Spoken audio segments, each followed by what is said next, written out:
கம்பெனில ஒரு பெரிய அப்டேட் வந்து நடந்திருக்கு. அது என்ன அப்படின்னு சொல்லிட்டு பார்ப்போம். இன்னைக்கான நாள்லயுமே டாக்டர் ரெட்டி ஃபோக்கஸ் பண்ண வேண்டிய ஸ்டாக்கா தான் வந்து இருக்கு. இன்னைக்குமே மார்ச் 30ஆம் தேதியான இன்னைக்குமே கோர்ட்ல வந்து கேஸ் வந்து கண்டினியூ ஆக தான் போகுது. சோ அது என்னன்னு சொல்லிட்டு பார்ப்போம். நோவோ நார்டிஸ்க்கும் இவங்களுக்கும் நடுவுல தான் கேஸ் வந்து இருக்கு.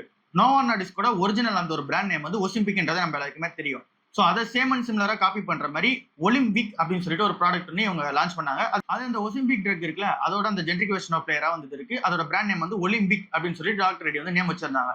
இப்போ இந்த ஒரு நேம் இருக்குல்ல, ஒசிம்பிக் அப்புறம் ஒலிம்பிக் ரெண்டுமே சிமிலரா இருக்க மாதிரி இருக்கா. அதனால இங்க டாக்டர் ரெட்டிக்கு அகைன்ஸ்டா நோவோ நார்டிஸ்க் என்ன சொன்னாங்க அப்படின்னா, இங்க எங்களோட நேம் வந்து சேம் அண்ட் சிமிலரா வந்து யூஸ் பண்றாங்க. சோ அந்த மாதிரி யூஸ் பண்ணக்கூடாதுன்னு சொல்லியிருந்தாங்க. இதுக்கு டாக்டர் ரெட்டிக்கு அகைன்ஸ்டா தான் இங்க கேஸ் வந்து வந்திருக்கு. டெல்லி ஹைகோர்ட்மே அந்த நேம் வந்து யூஸ் பண்ணாதீங்க. 30 நாள் உங்களுக்கு வந்து டைம். ஏற்கனவே நீங்க அந்த நேம் யூஸ் பண்ணி எங்க ப்ராடக்ட் எல்லாமே பேக்கேஜிங் வந்து பண்ணிட்டு இருப்பீங்க. உங்களோட இன்வென்டரி ஸ்பேஸ்க்குள்ள இருக்கிற அந்த ப்ராடக்ட்ஸ் இருக்கும்ல, அது எல்லாமே இங்க 30 நாளைக்குள்ள நீங்க வந்து செல் பண்ணிக்கங்க அப்படின்னு சொல்லியிருக்காங்க. புதுசா மேனுஃபேக்சரிங்கோ செல்லிங்கோ இல்ல அப்படின்னா அந்த ப்ரோமோட்டிங் பண்றது அந்த ஒரு பிராண்ட் நேம்ல நீங்க வந்து பண்ணக்கூடாது அப்படின்னு சொல்லியிருக்காங்க. சோ இது வந்து டாக்டர் ரெட்டி நிறுவனத்துக்கு ஒரு நெகட்டிவான செட்பேக்கா இருக்கா. இதை தாண்டி நோவோ நார்டிஸ்க் என்ன கிளைம் பண்ணாங்க அப்படின்னா, இதை வந்து டெஸ்ட்ராய் பண்ண சொல்லுங்க, இல்ல அப்படின்னா ரீபேக்கேஜிங் வந்து பண்ண சொல்லுங்க அப்படின்னு சொல்லியிருந்தாங்க. டெஸ்ட்ராய் அப்படின்னா அந்த ஒரு ப்ராடக்ட் தயாரிச்சாங்க அது எல்லாமே கம்ப்ளீட்டா வந்து இங்க அழிக்கணும். பட் ஆனா அதுக்கு என்ன சொன்னாங்க அப்படின்னா, பப்ளிக் ஹெல்த் கன்சர்ன் காரணமாக அதெல்லாம் வந்து அழிக்க முடியாது, அந்த ப்ராடக்ட் வந்து தேவைப்படுது அப்படின்னு சொல்லியிருக்காங்க.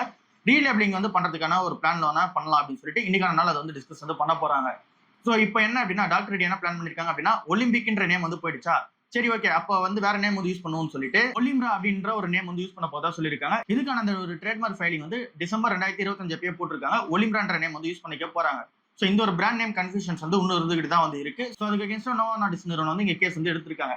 சோ இது எப்படி டாக்டர் ரெட்டிக்கு அஃபெக்ட் ஆகும் அப்படின்னா, ஏற்கனவே அந்த ஒரு டாக்டருக்கு எல்லாருக்குமே அந்த ஒரு தெரிஞ்ச பிராண்டா இப்போ அந்த ஸ்மூக்லேட்டருக்கு வந்து லான்ச் ஆச்சுல, சோ அதுல இருந்து தெரிஞ்ச ஒரு பிராண்டா வந்து எது இருக்கும் அப்படின்னா ஒலிம்பிக் அப்படின்ற பிராண்ட் நேம் வந்து இருக்கும். பட் ஆனா இப்போ அது வந்து சேஞ்ச் பண்ணி இப்போ ஒலிம்ரான்றதை வந்து சேஞ்ச் பண்றாங்கல்ல, சோ அதனால அந்த ஒரு பிராண்ட் பொசிஷனுங்க திரும்ப வந்து ரீகால் பண்ற மாதிரி வந்து இருக்கும். டாக்டர்ஸ் எல்லாமே யூஸ் பண்றதுக்கு இங்க வந்து யோசிப்பாங்க. அது புது பிராண்டா இருக்க மாதிரி வந்து கன்சிடர் பண்ணிப்பாங்க.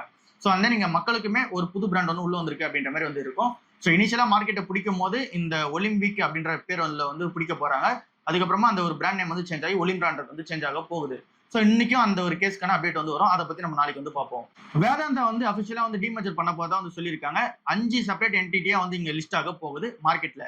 சோ இது வந்து நெக்ஸ்ட் மந்த் இயர்லியே வந்து லிஸ்ட் ஆயிடும் சொல்லியிருக்காங்க. அதாவது மே மந்த் இயர்லில வந்து லிஸ்ட் ஆகும் அப்படின்னு சொல்லியிருக்காங்க. இப்ப வேதாந்தான்னு சொல்லிட்டு ஒரு கம்பெனி வந்து இருக்கு. அந்த கம்பெனி 5 வந்து பிரிய போகுது. சோ இந்த ஒரு 5 கம்பெனி எப்படி நேம் பண்ணப்படுது அப்படின்னா, வேதாந்தா லிமிடெட் சொல்லிட்டு ஒரு கம்பெனி வந்து இருக்கு. இது வந்து இந்த பேஸ் மெட்டல்ஸ்க்கான ஒரு கம்பெனியா வந்து இருக்க போகுது. அடுத்ததா வேதாந்தா அலுமினியம்னு ஒன்னு இருக்கு. அது வந்து இந்த அலுமினியம் பிசினஸ்ல டேக் ஓவர் வந்து பண்ண போகுது. அடுத்ததா Vedanta steel and then iron ஒரு கம்பெனி வந்து இருக்கு. சோ இந்த steel and then iron business வந்து டேக் ஓவர் வந்து பண்ண போகுது. அடுத்தது மால்கோ எனர்ஜின்னு சொல்லிட்டு ஒரு கம்பெனி, இது இந்த எனர்ஜி பிசினஸ் வந்து டேக் ஓவர் பண்ண போகுது. அடுத்ததா டால்வண்டி சாபோ பவர்னு சொல்லிட்டு ஒரு கம்பெனி வந்து இருக்கு. இது இந்த பவர் பிசினஸ் டேக் ஓவர் வந்து பண்ண போகுது. சோ இந்த மாதிரி 5 கம்பெனியா தனியா வந்து பிரிய போகுது. இது எல்லாத்துலயுமே அனில் அகர்வால் வந்து 50% ஆஃப் தி ஸ்டேக் வந்து அவங்களோட பேரண்ட் கம்பெனி மூலமா ஓன் பண்ண போதா வந்து சொல்லியிருக்காங்க. சோ இது எதுக்காக இந்த டிமர்ஜர் நடக்குது அப்படின்னா, இந்த கம்பெனிக்கு இந்த ஒரு குரூப்லயே வந்து அதிகமான கடன் வந்து இருக்கு. சோ அந்த ஒரு கடன் எல்லாமே இங்க வந்து தனியா வந்து பிரிக்கணும். ஒரு கம்பெனி எவ்வளவு கடன் இருக்குன்றது தனியா வந்து தெரியணும். சோ அதை வச்சுதான் இங்க பினான்சியலா வந்து பாத்தீங்கன்னா இம்ப்ரூவ்மெண்ட் வந்து பண்ண முடியும். அப்புறம் இன்வெஸ்டர்ஸ் அட்ராக்ட் பண்ணணும் அப்படின்னா, இப்போதைக்கு ஓவராலா வந்து பார்க்கும்போது வேதாந்தா வந்து கடன்ல இருக்க ஒரு கம்பெனியா வந்து இருக்கு அப்படின்றது எல்லாருக்கும் தெரிஞ்ச நியூஸா இருக்கு. இதுவே தனித்தனி பிசினஸா பிரிச்சுட்டாங்க அப்படின்னா ஒரு பிசினஸ் வந்து கடன் கம்மியா இருக்கும். சோ அதுல வந்து இன்வெஸ்டர்ஸோட அட்ராக்ஷன் வந்து எடுத்துட்டு வர முடியும். சோ அந்த ஒரு பிளான்ல வந்து உள்ள போறாங்க. தனித்தனியா வந்து ரன் பண்ண போதாவும் வந்து சொல்லியிருக்காங்க. $27 பில்லியன் வேல்யூவேஷன் இப்போ வந்து இருக்கு வேதாந்தா குரூப். சோ ஒருவேளை இந்த டிமர்ஜர் வந்து நடந்துச்சு அப்படின்னா ஸ்பிட் ஆகும்போது என்ன நடக்கும் அப்படின்னா, தனித்தனியா வேல்யூவேஷன் தான் நல்லா வந்து ஆகும். அப்போ அந்த $27 பில்லியன் கொஞ்சம் அதிகமாகிறதுக்கான சான்சஸ் இருக்கு மார்க்கெட் கேபிட்டல் சொல்லும் போது. சோ இப்போதைக்கு வேதாந்தா குரூப் பக்கம் இங்க ஷேர்ஸ் எல்லாமே லிஸ்ட் ஆகட்டும், தனித்தனி பிசினஸா வரட்டும், அதுக்கப்புறம் கூட பாத்துக்கலாம். இப்போதைக்கு இந்த கம்பெனி பக்கம் போகாம இருக்குதே பெட்டரா வந்திருக்கு. அதிகமான கடன் வந்திருக்கு இந்த கம்பெனில. கேரட் லைன் வந்து பெரிய பிளான் வந்து கொடுத்திருக்காங்க. அதை பத்தி டீடைலா வந்து பார்ப்போம். 40 புது ஸ்டோர்ஸ் வந்து பினான்சியல் 2027 வந்து ஓபன் பண்ண போதா சொல்லியிருக்காங்க. 369 ஸ்டோர்ஸ் இப்ப கரண்டா வந்து இருக்கு. இப்போ இந்த பினான்சியல் இயர் 2027 40 ஸ்டோர்ஸ் ஓபன் பண்ண போறாங்கல்ல, இது வந்து 2 ஃபேஸா வந்து பண்ண போறாங்க. இங்க ஃபர்ஸ்ட் ஹாஃப் செகண்ட் ஹாஃப்னு பிரிச்சு அப்படின்னா, ஃபர்ஸ்ட் ஹாஃப்ல வந்து லொகேஷன் வந்து ஃபைண்ட் பண்ண போறாங்க. கரெக்டான லொகேஷனா இருக்குமான்னு சொல்லி இங்க வந்து ஃபைண்ட் பண்ண போறாங்க. செகண்ட் ஃபேஸ்ல வந்து இது எக்ஸிகியூஷன் வந்து பண்ண போறாங்க, ரோல் அவுட் வந்து பண்ண போறாங்க அந்த ஒரு எக்ஸ்பான்ஷன். சோ இந்த எக்ஸ்பான்ஷன் வைஸ் வந்து பார்க்கும்போது ஃபுல்லாவே இந்த கம்பெனி வந்து டேக் ஓவர் வந்து பண்ண மாட்டாங்க. 10% ஆஃப் தி ஸ்டோர்ஸ் வந்து இந்த கம்பெனி வந்து ஓன் பண்ண ஆரம்பிப்பாங்க. மீதி இருக்க 90% ஆஃப் தி ஸ்டோர்ஸ் புதுசா ஆரம்பிக்க போறதா இருக்கட்டும், இல்ல ஏற்கனவே இருக்கிறதா இருக்கட்டும், எல்லாமே பிரான்சைசி அண்ட் பார்ட்னர்ஷிப் மாடலா வந்து இருக்க போகுது. சோ ஏற்கனவே இருக்கிற அந்த ஒரு ஸ்ட்ராட்டஜி பொறுத்த அளவுல 13% கம்பெனி ஓன்டு மாடலா இருக்கு. மீதி எல்லாமே பிரான்சைசி அண்ட் பார்ட்னர்ஷிப் மாடலா தான் வந்து இருக்கு. ஃபியூச்சர்லயுமே அதை தான் வந்து பிளான் பண்ணிருக்காங்க. ஏன் அப்படின்னா அது அசெட் லைட் மாடலா வந்து ஒர்க் ஆகுது. அப்புறம் இங்க எந்தெந்த இடத்துல எக்ஸ்பென்ஷன் பண்ண போறாங்க அப்படின்னா, நார்த் ஈஸ்ட் அண்ட் தென் வந்து இங்க சவுத்ல வந்து எக்ஸ்பென்ஷன் வந்து பண்ண போறாங்க. வெஸ்ட்ல ஏற்கனவே எக்ஸ்பென்ஷன் வந்து பண்ணிட்டாங்க. சோ அதனால அங்க வந்து என்ன ஃபோக்கஸ் பண்ண போறாங்க அப்படின்னா, பர் ஸ்டோருக்கு ரெவன்யூ வந்து இன்க்ரீஸ் பண்ணணும், ப்ராஃபிட் வந்து இன்க்ரீஸ் பண்ணணும். அந்த ஒரு பிளான் வந்து போக போதா சொல்லியிருக்காங்க. இந்த கம்பெனியோட மேனுஃபேக்சரிங் ஃபெசிலிட்டி 3 இடத்துல வந்து இருக்கு. அதுல சென்னையில இருக்கிற இடத்துல இருக்குல்ல, அங்க வந்து ஒண்ணு இருக்கு. சோ அதுல வந்து 25 கோடி ரூபாய் இன்வெஸ்ட்மென்ட் வந்து பண்ணிருக்காங்க. ரீவாம்ப் வந்து பண்றதுக்காக. சோ இங்க வந்து ஒரு 200 இருந்து 300 பேர் வந்து எடுக்க போறதா வந்து சொல்லியிருக்காங்க. சோ எல்லா அப்டேட்டுமே சூப்பரா வந்து இருக்கு கேரட் லைனுக்கு. அண்ட் தென் ஃபாரின் பிசினஸ்மே சூப்பரா தான் வந்து இருக்கு. இன்டர்நேஷனல் பிசினஸ்மே நிறைய ஸ்டோர்ஸ் வந்து ஆட் பண்ணிட்டு வராங்க. அண்ட் தென் வெஸ்ட் ஏஷியாலயும் வந்து இங்க இன்க்ரீஸ் பண்ண போதா வந்து சொல்லியிருக்காங்க. நிறைய கண்ட்ரீஸ்ல வந்து இருக்காங்க. சோ இங்க இப்போதைக்கு ஃபினான்ஷியல் 2025ல 4000 கோடி ரூபாய் கிட்ட வந்து ரெவன்யூ வந்து ஜெனரேட் பண்றாங்க. ஃபினான்ஷியல் 2026லயுமே அதோட அதிகமான ரெவன்யூ வந்து ஜெனரேட் பண்ணுவாங்கன்ற எக்ஸ்பெக்டேஷன்ஸ் வந்து இருக்கு.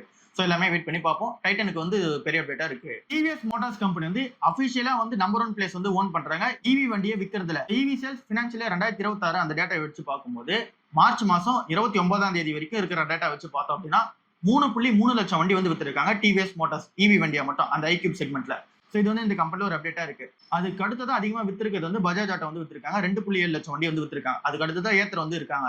ஏத்தர் வந்து 2.2 லட்சம் வண்டி வந்து வித்திருக்காங்க. So first and then top பிளேஸ்ல டிவிஎஸ் மோட்டார்ஸ் வந்து ஓன் பண்றாங்க. டிவிஎஸ் ஐக்யூப் வந்து சூப்பரா வந்து சேல்ஸ் வந்து நடந்திருக்கு.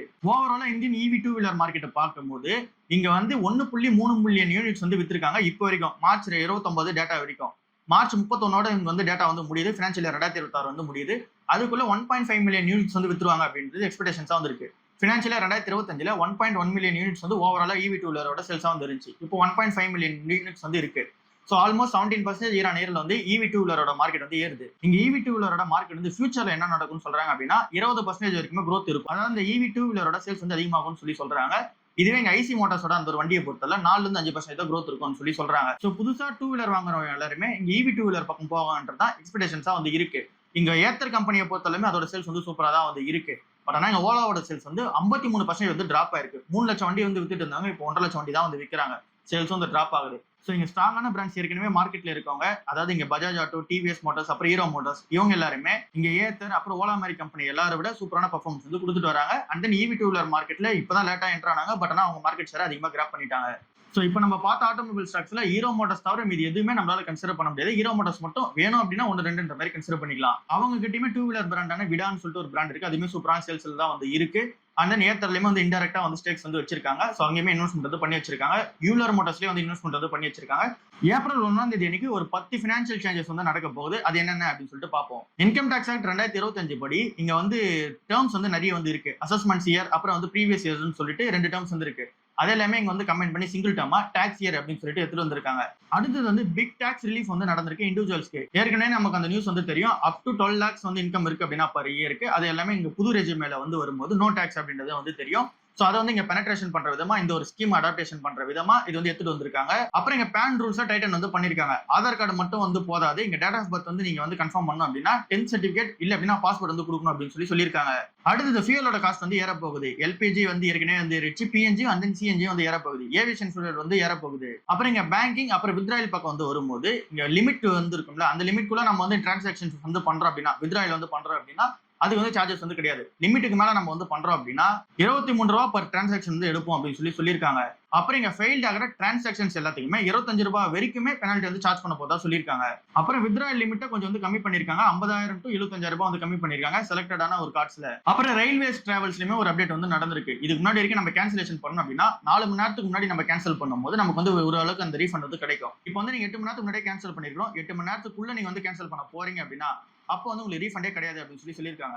8 இருந்து 24 மணி நேரத்துக்கு முன்னாடி நீங்க வந்து கேன்சல் பண்றீங்க அப்படின்னா 50% ரீஃபண்ட் வந்து பண்ணுவோம்னு சொல்லியிருக்காங்க. 24 மணி நேரத்துல இருந்து 72 மணி நேரத்துக்கு முன்னாடி நீங்க வந்து ரீஃபண்ட் வந்து பண்றீங்க அப்படின்னா 25% டிடக்ஷன்ஸ் வந்து இருக்கும்னு சொல்றாங்க.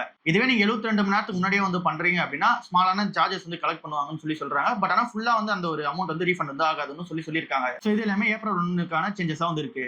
இன்னைக்கான நல்ல மார்க்கெட் எப்படி ஓப்பன் ஆக போகுது? கண்டிப்பா நெகட்டிவ்ல தான் வந்து இருக்கும். 350 பாயிண்ட் கிஃப்ட் நிஃப்டி வந்து லோல வந்து இருக்கு. அப்படின்னா மார்க்கெட் ஓப்பன் ஆகும் போதே 22,400 பாயிண்ட் வந்து ஓப்பன் ஆகலாம் அப்படின்றது எக்ஸ்பெக்டேஷன்ஸா வந்து இருக்கு. இங்க இப்ப மார்க்கெட் வந்து இருக்கிறது வந்து 22,800 பாயிண்ட்ல வந்து இருக்கு நிஃப்டி 50.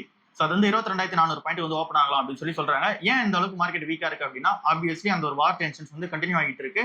இங்க வந்து க்ரூட் ஆயிலோட பிரைஸ் வந்து ஏறி இருக்கு. $114 per barrel வந்து போயிடுச்சு. $100 கிட்ட வந்து போச்சு. டக்குன்னு வந்து இப்ப ஏறி $114 per barrel வந்து இருக்கு.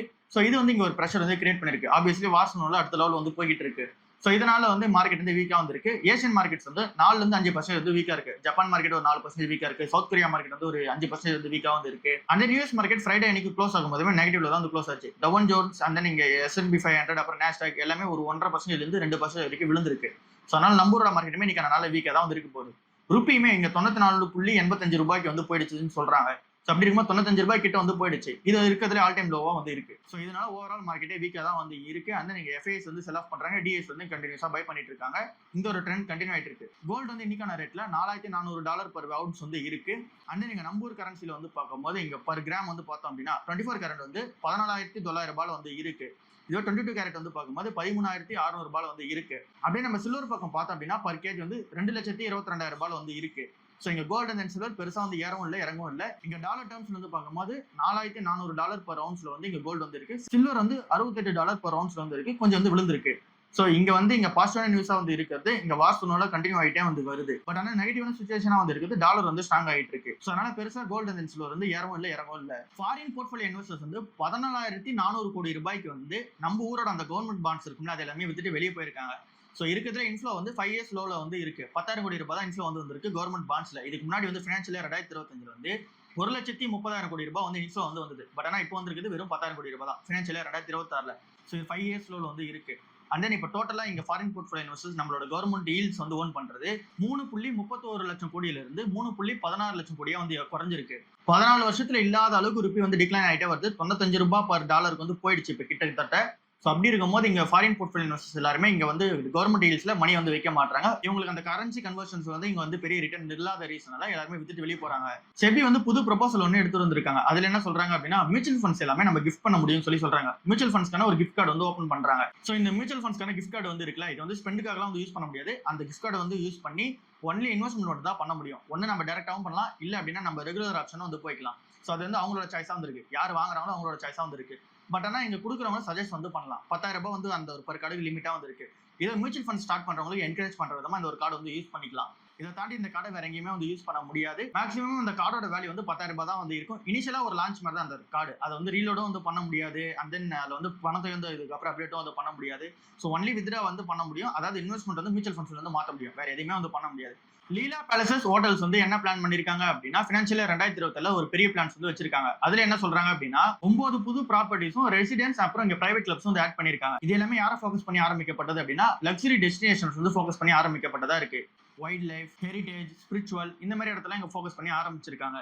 அண்ட் இவங்களோட பிளான் என்னவா இருக்கு அப்படின்னா ஃபினான்ஷியல் 2030 வந்து இப்போ வந்து 15 ஹோட்டல்ஸ் தான் வந்து இருக்கு. அது வந்து 24 ஹோட்டல்ஸ் தான் வந்து இன்க்ரீஸ் பண்ணுன்றது பிளானா வந்து இருக்கு. இப்போதைக்கு அவங்களோட ஸ்டேட்டஸ் வந்து பார்க்கும்போது ரூம் ரேட் வந்து 17% வந்து இன்க்ரீஸ் ஆகுது. And then revenue per room 20% வந்து இவங்களுக்கு இன்க்ரீஸ் ஆகுது. ஸோ அதனால இங்க வந்து ப்ராஃபிட்டபிலிட்டியா வந்து மூவ் ஆகுறாங்க. லக்ஸரியான ஸ்டைல் வந்து இருக்காங்க. எபிட்டா பொறுத்தவரை 46% வந்து எபிட்டா மார்ஜின் வந்து இருக்கு. ஸோ நல்ல ஒரு டிமாண்ட்ல வந்து இருக்கு. அண்ட் தென் இங்க வந்து ஹை இன்கம் குரூப் அப்புறம் இங்க அஃபோர்டபிலிட்டியா இல்லாம லக்ஸரி ஸ்டே வந்து ஆசைப்படுற எல்லாருக்குமே லீலா பேலஸ் வந்து கன்சிடர் வந்து பண்றாங்க. அண்ட் தென் இங்க வெஸ்ட் ஏஷியால வந்து கான்ஃபிளிக்ட் வந்து போயிட்டு இருக்கு. அதனால இந்தியாவுக்கு வந்து நிறைய பேர் வந்து ரிட்டர்ன் வந்து ஆகுறாங்க. அண்ட் தென் இந்தியாவில் வந்து டூரிசம் வந்து இங்க இன்க்ரீஸ் ஆக போகுதுன்னு சொல்றாங்க. ஸோ இது எல்லாமே லீலா பேலஸ்ல உள்ள அப்டேட் இருக்கு. பட் ஆனால் இந்த ஒரு ஸ்டாக்கை நம்ம கன்சிடர் பண்ண முடியாது. வெயிட் பண்ணி தான் பார்க்கணும். ஒர்க்லா இந்தியா கம்பெனியோட மேனேஜ்மெண்ட் வந்து இங்க இன்டர்வியூ வந்து கொடுத்துருந்தாங்க. அதுல என்ன சொல்றாங்க அப்படின்னா இங்க இந்தியாவோட அந்த ஒரு ஐபிஎம் மார்க்கெட் இருக்குல்ல அது எல்லாமே நாங்க வந்து ப்ராப்பரா வந்து யூஸ் பண்ணிக்கிறோம். எல்லா கம்பெனிஸும் அதை வந்து ப்ராப்பரா யூஸ் பண்ணிக்கணும் அப்படின்ற மாதிரி வந்து பேசியிருக்காங்க. அண்ட் நாங்க ஐபிஎம் வந்ததுக்கு அப்புறமா எங்களோட பிராண்ட் விசிபிலிட்டி அடுத்த லெவல் வந்து போயிருக்கு. பிராண்ட் கிரெடிபிலிட்டியும் அடுத்த லெவல் வந்து போயிருக்கு. நிறைய இன்வெஸ்டர்ஸ்க்கு எங்க மேல வந்து கண்ணு வந்து பட்டிருக்கு. அப்புறம் நாங்களுமே நிறைய கம்பெனிஸ் வந்து அப்ரிசியேஷன் பண்றதுக்கான பிளான் வந்து இருக்கும். இங்க வந்து லிஸ்டிங் ஆகும்போது அந்த ஒரு லிஸ்டிங் கெயின்ஸ் வந்து கிடைக்குது. ஸோ அந்த ஒரு கம்பெனிக்கு ஒரு பிரீமியம் வேல்யூஷன்ஸ் வந்து கொடுக்குறாங்க. அதை மேட்ச் பண்ற மாதிரி கம்பெனியோட பிசினஸ் வந்து இருக்கணும். ஸோ அதனால எங்க கம்பெனி வந்து அந்த வேல்யூஷன் ஜஸ்டிஃபை பண்ற மாதிரி பிசினஸ் வந்து அடுத்த லெவல் எடுத்துட்டு போனோம்ல. ஸோ அந்த ஒரு பிளான்ஸ் வந்து இருக்க போறோம். இதே மாதிரி தான் நிறைய கம்பெனிஸ் வந்து இருக்கணும். அந்த ஒரு பிரீமியம் வேல்யூஷன்ல லிஸ்ட் ஆனாலும் கூட அதை மேட்ச் பண்ற மாதிரி ஜஸ்டிஃபை பண்ற மாதிரி இங்க பிசினஸ் வந்து அடுத்த லெவல் வந்து க்ரோ பண்ணணும். ஸோ எங்களோட பிசினஸ் அந்த மாதிரி வந்து க்ரோ பண்ணும் அப்படின்னு சொல்லியிருக்காங்க. ஐபிஎம் மார்க்கெட்டை நாங்கள் பர்ஃபெக்டாக யூட்டிலைஸ் வந்து பண்ணிட்டோம் அப்படின்றது வந்து சொல்லியிருக்காங்க. அது என்னவோ உண்மையாக தான் வந்து இருக்கு. இப்போதைக்கு இந்த ஸ்டாக் வந்து கன்சிடர் பண்ண முடியாது. ஸ்டாக் பிரைஸ் டு எர்னிங்ஸ் வந்து 30க்கு மேல வந்து இருக்கு. கொஞ்சம் வெயிட் பண்ணி தான் பார்க்கணும். பிசி ஜுவல்லர்ஸ்ல ஒரு அப்டேட் வந்து நடந்திருக்கு. அவங்களோட அந்த ஒரு ஈக்விட்டி வாரண்ட்ஸ் வந்து இருக்குல்ல அதை வந்து ஷேர்ஸ் வந்து கன்வெர்ட் பண்றதுக்கான அந்த அப்ரூவல் வந்து கிடைச்சிருக்கு. ஸோ அப்படி ஷேர்ஸா கன்வெர்ட் பண்ணாங்க அப்படின்னா ஷார்ட் டேர்ம்ல லிக்விடிட்டி வந்து அதிகமாகும். அண்ட் தென் அந்த ஒரு ஷேர் இருக்குல்ல அது எல்லாமே டைலூஷன் ஆகிற ரீசன்ல ஷேர் பிரைஸ்ல அது ஒரு ரிஃப்ளெக்ஷன் வந்து தெரியும். 6,000 கோடி ரூபாய்க்கு மேல மார்க்கெட் கேப் உள்ள ஒரு கம்பெனி ஷேர் பிரைஸ் வந்து 7 ரூபாய் 8 ரூபாய் இருக்கிறதுக்கான ரீசன் என்னவா இருக்கு அப்படின்னா அதிகமா ஷேர்ஸ் வந்து இருக்கு. ஏற்கனவே அதிகமான ஷேர்ஸ் இருக்கா. இப்போ 20 கோடி ஷேர்ஸ் வந்து புதுசா வந்து ஆட் ஆக போகுது. ஸோ இதனால மார்க்கெட்ல வந்து டைலூஷன் வந்து நடக்குது. ஷேர் பிரைஸ் வந்து இறங்குறதுக்கான சான்சஸ் வந்து இருக்கு ஷார்ட் டேர்ம்ல. பெருசா இந்த கம்பெனி வந்து எங்கேயும் போகல. 12 ரூபாய் வந்து நிறைய பேர் கேட்டு இருந்தீங்க கன்சிடர் பண்ணலாம்னு சொல்லிட்டு. பிரைஸ் இன்னிங்ஸ் இப்பவுமே 9 தான் வந்து இருக்கு. பட் ஆனா கம்பெனியோட பிசினஸ்ல நிறைய பிரச்சனைகள் வந்து இருக்கு. ரீசனால கடன் அதிகமா இருக்கு. ரீசனால நம்ம வெயிட் பண்ணி தான் பார்க்கணும். டாப் 10 கம்பெனிஸ் இருப்பாங்கல்ல அந்த ஒரு டாப் 10 கம்பெனிஸ்ல 7 கம்பெனிஸ் வந்து லாஸ்ட்ல வந்து இருக்கு. அந்த ஒரு 7 கம்பெனிஸ் லாஸ்ட்னால 1.75 லட்சம் கோடி ரூபாய் மார்க்கெட் கேப் வந்து இழந்திருக்காங்க. சென்செக்ஸ் and நிஃப்டி 50 ரெண்டுமே 1.5% மேல வந்து விழுந்திருக்கு. இதுல டாப் லூசர்ஸா வந்து இருக்குது ரிலையன்ஸ் இண்டஸ்ட்ரீஸ் வந்து இருக்காங்க. 89,000 கோடி ரூபாய்க்கு மேல வந்து லாஸ் பண்ணிருக்காங்க. HDFC பேங்க்மே வந்து விழுந்திருக்கு, ஸ்டேட் பேங்க் ஆஃப் இந்தியா வந்து விழுந்திருக்கு, ஐசிஐசிஐ பேங்க் வந்து விழுந்திருக்கு, பாரதி ஏர்டெல் வந்து விழுந்திருக்கு. அண்ட் தென் லார்சன் அண்ட் டூப்ரா வந்து கொஞ்சம் கெயின் ஆயிருக்கு, 18,000 கோடி ரூபாய் வந்து கெயின் ஆயிருக்கு. And then Infosys, Bajaj finance கொஞ்சம் கெயின் ஆயிருக்கு, டிசிஎஸ் எல்லாம் கொஞ்சம் வந்து இறங்கி இருக்கு. ஸோ ஓவராலா வந்து பார்க்கும்போது மார்க்கெட் இன்னைக்கான நாளே வீக்கா தான் வந்திருக்கு. பெருசா ஸ்டாக் ஸ்பெசிபிக் நியூஸ் எதுவும் இந்த லாஸ்ட் ஒரு 3 நாள்ல வந்து வரல. இன்னைக்கான நாள்ல மார்க்கெட் வந்து நெகட்டிவா இருந்துச்சு அப்படின்னா எல்லா ஸ்டாக்ஸுமே அடிக்கிறாங்க அப்படின்னா கூட ஃபாரின் இன்வெஸ்டர்ஸ் மணி வந்து வித்துட்டு வெளியே போறாங்க, நிறைய இன்வெஸ்டர்ஸ் வந்து மணி வித்துட்டு வெளியே போறாங்க. அதுதான் இருக்கிறதுக்கான நியூஸா வந்திருக்கும் போது. ஸோ இந்த ஒரு டைம்லயும் நம்ம வந்து ஆப்பர்ச்சுனிட்டியா வந்து பயன்படுத்திட்டு கரெக்டா அந்த வேல்யூஷன்ஸ் இருக்க கம்பெனியா பார்த்து கன்சிடர் பண்ணுவோம். இப்போதைக்கு நம்மளோட ஃபோக்கஸ் ஃபுல்லா லார்ஜ் கேப் ஸ்டாக்ஸா வந்து இருக்கட்டும். நிறைய பேர் வந்து நேற்றுக்கான வீடியோல வந்து கேட்டிருந்தீங்க, அண்ட் தென் சாட்டர்டேக்கான வீடியோல வந்து கேட்டிருந்தீங்க என்ன அப்படின்னா எதுக்காக நம்ம வந்து இந்த மியூச்சுவல் ஃபண்ட்ஸ்ல ஸ்மால் கேப்ஸ் வந்து நம்ம செல் பண்றதுக்கான கன்சிடரேஷன் எடுக்கணும் அப்படின்னு சொல்லியிருந்தீங்க. என்ன ரீசன் அப்படின்னா எல்லா மியூச்சுவல் ஃபண்ட்ஸ் கம்பெனியுமே நம்ம சொன்ன மாதிரி அந்த ஃபிளெக்ஸி கேப் கம்பெனிஸ் இருக்காங்க, மல்டி அசெட் கம்பெனிஸ்லாம் வந்து இருக்காங்க அப்படின்னா ஸ்மால் கேப்ஸ்ல அவங்களோட போர்ஷன்ஸ் வந்து கம்மி பண்றாங்க. அண்ட் தென் லார்ஜ் கேப்ல அவங்களோட போர்ஷன்ஸ் வந்து அதிகப்படுத்துறாங்க.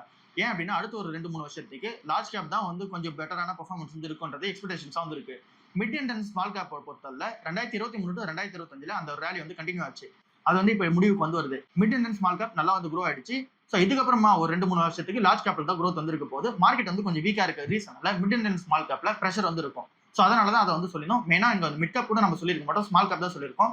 ஏன் அப்படின்னா ஹை வாலட்டிலிட்டி இந்த ஒரு 2 வருஷம் வந்து ஃபேஸ் பண்ணுவீங்க அந்த ஒரு ஸ்மால் கேப்ல இருந்தீங்க அப்படின்னா. ஸோ அதனால லார்ஜ் கேப்ல இருக்கும்போது ஓரளவுக்கு நம்மளால டீசெண்டா வந்து இருக்க முடியும் அந்த ரிட்டர்ன்ஸ் வைஸ் வந்து பார்க்கும்போது. அந்த வாலட்டிலிட்டியை பொறுத்தவரை கம்ஃபர்டபுளாகவும் நம்மளால ஃபீல் பண்ண முடியும். ஸோ அதனால தான் நம்ம வந்து சொல்லியிருந்தோம். அண்ட் தென் நீங்க ஏஞ்சல் லோன்ல அக்கௌண்ட் ஓப்பன் பண்றதுக்கான பிளான்ல இருக்கீங்க அப்படின்னா அதுக்கான லிங்க் வந்து நம்ம டிஸ்கிரிப்ஷன்ல இருக்கும். அண்ட் தென் நீங்க இன்ஸ்டாலேயே வந்து பயோல வந்து இருக்கும். நீங்க செக் பண்ணிட்டு அங்க வந்து நீங்க அக்கௌண்ட் ஓப்பனிங் வந்து பண்ணிக்கலாம். ஏஞ்சல் லோன்லயும் இன்னொரு அக்கௌண்ட் ஓப்பன் பண்றதால ஓப்பன் பண்ணிக்கலாம். ஸோ இதுதான் இன்னைக்கான ஓவரால் வீடியோ. அடுத்த வீடியோவில் வந்து சந்திப்போம். பாய்.